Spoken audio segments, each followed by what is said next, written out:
Jour 12.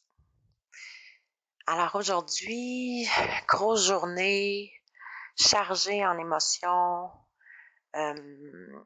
Ça s'est quand même bien passé là, dans le sens où j'ai débuté la journée toujours avec la rencontre du 24 heures où on évalue là, comment s'est passé notre dernier 24 heures. Clairement, moi, j'avais juste envie de mentionner que j'étais privilégiée d'être où ce que je suis en ce moment, puis que toutes les personnes qui sont ici m'apportent tous un petit quelque chose. Puis clairement, hier, j'ai eu beaucoup de compliments et c'est encore difficile pour moi de les prendre. Des belles forces que j'aurais de m'être sortie de mon passé et d'avoir vécu tout ce que j'avais vécu à mon enfance, en vieillissant. Clairement, j'en ai fait vivre aussi à mes proches, mais c'était plus en réaction de ce que j'avais subi, les traumas d'enfance, etc.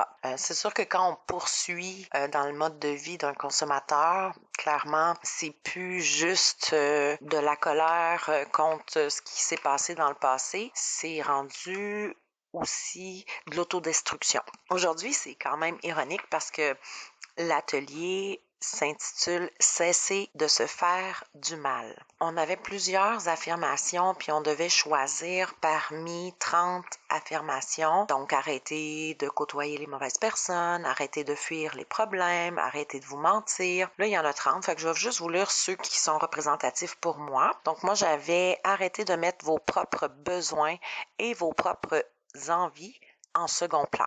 J'avais aussi arrêté de vous accrocher au passé, arrêté d'avoir peur de faire des erreurs, arrêtez de vous dévaloriser à cause de vos vieilles erreurs, arrêtez d'essayer de rendre les choses parfaites, arrêtez d'essayer d'être tout pour tout le monde, arrêtez de vous angoisser. Donc moi, j'en avais 7 sur 30 qui m'ont interpellée. Évidemment, l'atelier, c'était d'en choisir un seul, puis de prendre des prises de conscience avec celui qui vient nous chercher le plus. Dans mon cas, l'énoncé qui me touche le plus, c'est arrêter de vous dévaloriser à cause de vos vieilles erreurs. Donc, en gros, ce que ça représente pour moi, c'est clairement le jugement que je me fais à travers le regard de mon enfant qui, oui, j'ai l'impression d'avoir échoué dans mon rôle de mère dans mon passé et surtout dû aux blessures que je lui ai infligées dans son enfance. Pourquoi j'ai choisi celui-là? Parce que j'aimerais arriver à me pardonner, puis honnêtement, c'est très difficile. Donc aujourd'hui, j'ai 46 ans, je le répète, et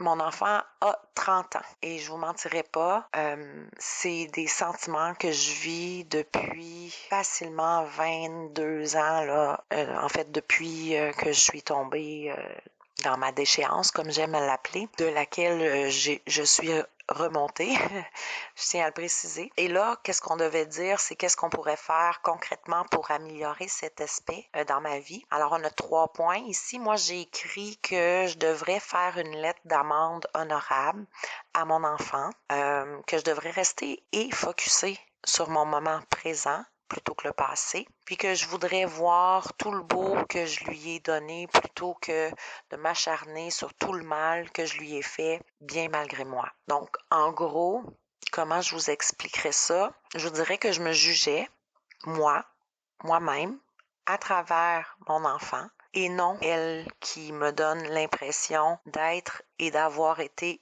une mauvaise mère. Je veux me pardonner pour aller de l'avant et voir toutes les belles choses que j'ai aussi fait positivement. Donc, une fois qu'on a pris la prise de conscience puis qu'on a fait le travail, là, on nous donne un autre document, toujours sur cesser de se faire du mal. Et cette fois, c'est pour renforcer de manière positive mon expérience puis pour que je puisse évidemment grandir dans mon cheminement. Ça dit ici, vous n'êtes pas uniquement la somme de vos erreurs passées. Bien au contraire, vous êtes là, ici et maintenant, avec un pouvoir phénoménal dans vos mains, celui de changer le cours de votre journée et celui de votre futur par la même occasion. Voyez chaque événement de votre vie comme quelque chose qui vous prépare à un moment à venir. tirer des leçons de vos erreurs et aller de l'avant. C'est sûr qu'il y en avait plusieurs là, qui me rejoignaient, mais moi, de ce que je comprends, le gros de mon cheminement va passer par le pardon, encore le pardon, mais cette fois-ci envers moi-même. J'ai 46 ans, là, je le répète, mais il me semble que ça fait assez longtemps que je me torture avec de la culpabilité. Mon enfant est grand maintenant, donc je pense que c'est quelque chose que je peux lui offrir. Juste un regard de mère qui va pas se sentir coupable à chaque fois qu'il la regarde. Je pense que ça lui ferait du bien, puis ça me ferait du bien à moi aussi au final. Je pense clairement que je vais partir d'ici plus légère parce que j'ai l'impression que dans le processus du pardon, ben cette fois-ci, je suis proche du but. Ceci étant dit, une émotion qui était assez triste. Donc j'ai pleuré dans l'atelier évidemment, mais je comprends pourquoi, puis je comprends clairement que c'est quelque chose qui me touche encore beaucoup. Sinon, dans une autre ordre d'idée,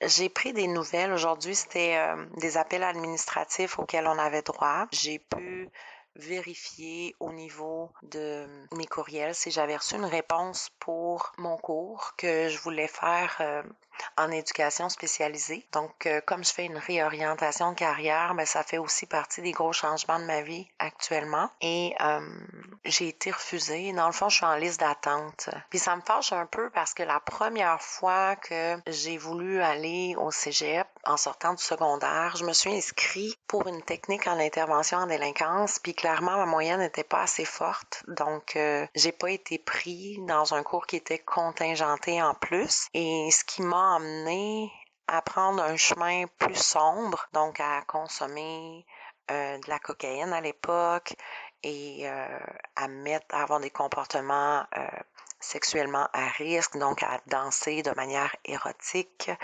ben, j'avais pas de plan B. Et ça a été le dilemme de ma vie. Clairement, si mon plan A, c'était la technique en intervention en délinquance, qu'est-ce qui fait que je me suis retrouvée où je me suis retrouvée? Ben, c'est tout simple. J'avais pas de plan B. Donc moi, s'il y a un conseil que je peux vous donner dans la vie, ayez un plan B. Mais si je reviens à maintenant, ben, j'ai eu la nouvelle comme quoi qu'il y avait eu beaucoup d'inscriptions puis que j'étais sur la liste d'attente. Donc, j'étais un peu déçue. Clairement, j'avais pas prévu de plan B encore une fois, comme si que j'avais pas compris. Mais en fait, je suis le genre de personne qui a besoin de se cogner le nez une couple de fois là, avant de comprendre.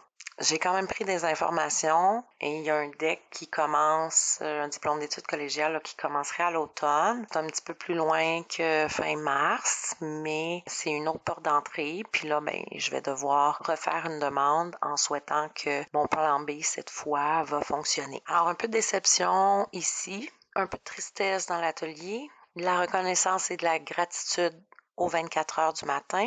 Une super bonne nouvelle au cours de la journée. En fait, je me suis inscrite à un concours avant de venir en thérapie. Un concours qui s'intitule Dave Morissette réalise vos rêves. Et donc, j'ai demandé la réalisation d'un de mes rêves. J'ai envoyé ça dans l'univers juste avant de partir. Et puis, aujourd'hui, en regardant mes courriels, ben, j'avais la pré-entrevue, dans le fond, pour l'émission qui m'avait été offerte. Ce qui fait que ben j'ai eu un appel émouvant, un appel plaisant. Je me sentais vraiment choyée par la vie. J'étais dans la gratitude. Pour vrai, je m'attendais pas à ça. Je vous en parlerai pas trop maintenant parce que je veux que ça se réalise et clairement, j'ai encore un peu d'attente à vivre. Donc, d'ici 2 semaines, c'est-à-dire d'ici la fin de ma thérapie, je devrais avoir des nouvelles. Puis, je vous tiens au courant. Promis.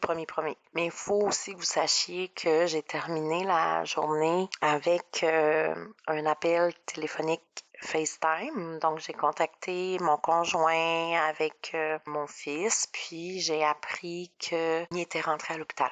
Donc, ça m'a rentré dedans, je me suis sentie coupable d'être ici, pas à la maison, de pas pouvoir l'accompagner, le supporter dans sa douleur puis dans sa souffrance parce que clairement, il va devoir avoir une opération, il y a des pierres aux reins, il y en a une qui est passée puis il y en a une deuxième qu'il va devoir retirer et ça m'inquiète énormément. Puis encore une fois, ben, je rentre dans la culpabilité d'être ici plutôt qu'auprès de mon conjoint qui clairement souffre énormément. Heureusement, il n'est pas tout seul. Il faut savoir que mon conjoint aussi est en arrêt de consommation actuellement. Donc, pour lui aussi, c'est pas facile. Puis, j'ai l'impression de penser juste à moi en étant en thérapie de croissance personnelle parce que c'est pour mon bien, ma croissance personnelle, pour ma priorité d'arrêt de consommation, avoir une bonne base quand je vais sortir d'ici pour bien m'entourer, puis faire des meetings, puis je me sens un peu égoïste de pas être avec lui en ce moment. Juste pour vous dire comment je me sens. Sûr qu'après un appel FaceTime où je vois qu'il est dans tous ses états puis qu'il souffre, ben c'est sûr que ça vient me toucher. Mais je vous rassure tout de suite, j'ai pas envie de partir, de quitter ma thérapie pour pas la finir. Ça serait juste un stacose, puis on est fort là-dedans, les toxicomanes, les stacoses.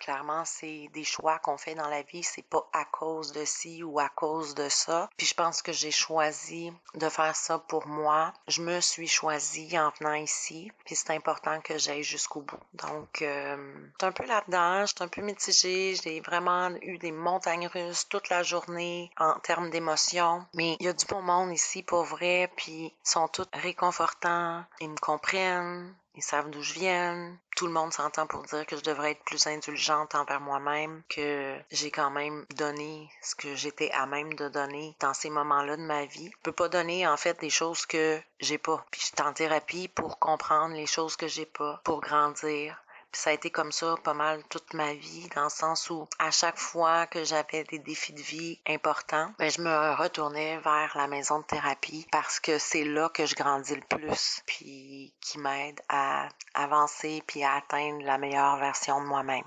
Ah oui, puis c'est le fun parce que on est rendu 3 filles. Clairement, c'est mixte. Hein? Ici, il y a des gars, il y a des filles.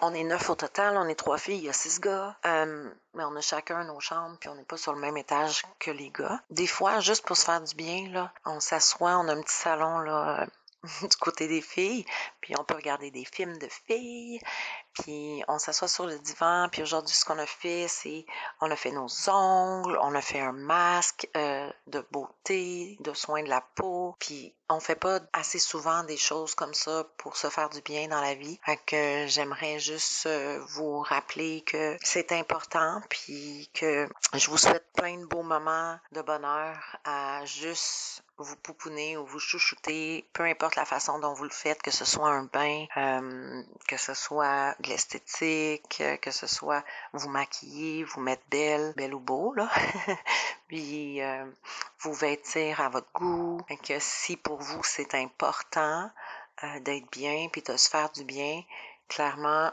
faites-le. Je pense que ça vaut la peine de se flatter une fois de temps en temps puis de se dire qu'on s'aime. Et puis ça permet aussi d'avancer dans la vie avec amour de soi. Donc, en terminant, je vous dirais que je grandis énormément puis je suis de plus en plus proche de la meilleure version de moi-même. Je le sens au plus profond de mes tripes. Je sais pas si vous voyez le changement dans mes discours, dans ma voix. Là, je suis sur le point de me coucher. Pas que c'est l'heure, là. On peut aller se coucher à 11 heures, mais je me suis levée avec un immense mal de tête. Puis depuis que je suis ici, je me lève clairement à 5 heures. Je suis plus capable de rester dans mon lit. Là, ça fait quand même 2-3 jours que je dors bien. Donc, ça va, mais au final, je suis quand même debout à 5 heures du matin pour faire des travaux jusqu'à 6 heures. À 6 heures, on peut sortir, je vais prendre mon café, fumer mes cigarettes, puis la journée commence à 9 heures. Donc, je vais prendre ma douche, je me prépare, puis on s'installe pour le 24 heures. Fait que c'est ça. Moi, je vais aller me coucher, puis évidemment, je vais vous souhaiter un bon 24 heures.